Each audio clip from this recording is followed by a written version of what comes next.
From the makers of the first Kapampangan rock album and the first Kapampangan TV drama comes the first attempt to showcase Philippine music from the various regions in various languages,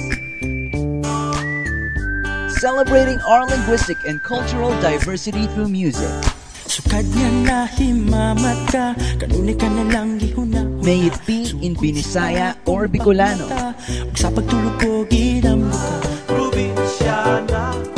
in Kinaray-a or Ilocano,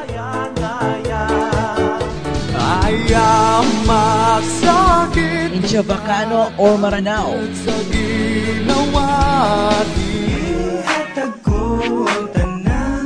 in Hiligaynon or Maguindanao,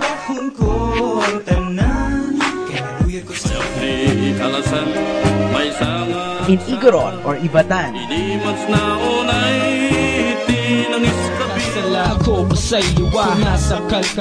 in Waray-Waray or Pangasinan, in Tausug or Butuanon,